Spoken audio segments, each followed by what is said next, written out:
Hi guys, Rob from Athletic Evolution here. So just part 2 in this series discussing relative age effect and physical maturation. So we discussed what relative age effect was in the previous video.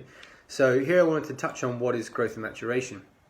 So essentially, maturation is the process of getting closer to a final adult state in terms of hormonally, physically, sexually, cognitively, etc. And growth is kind of part of that process.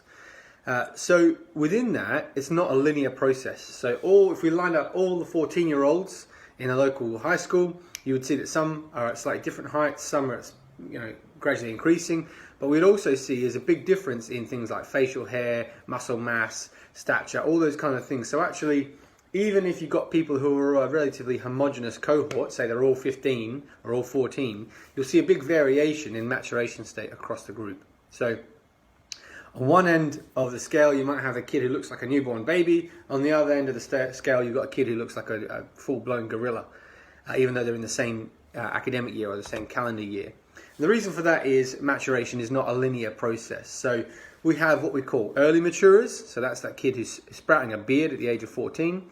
And we have on-time maturers, so the kids who are pretty much average. And then late maturers, or what we classically call a late bloomer. So someone who's kind of at the back end of the curve and maybe hits their peak right at 15, 16, so really late around the corner. So this is independent of your birth date. So whilst on your birth certificate you might have a chronological age of 14, in terms of biological or maturity age, you could be anywhere from 12 to 14, 15, 16. If you're a real outlier, you might be someone who's pretty much finished maturation. So actually, maturation status and chronological age aren't necessarily linked.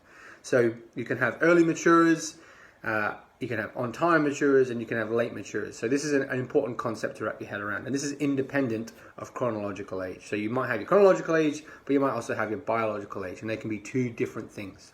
So within any cohort of players, athletes, school students, you'll have a variety of maturation states. So you'll have some who are early, some who are on time, some who are late. There's absolutely no linear correlation to when people are born and what maturation state they're at.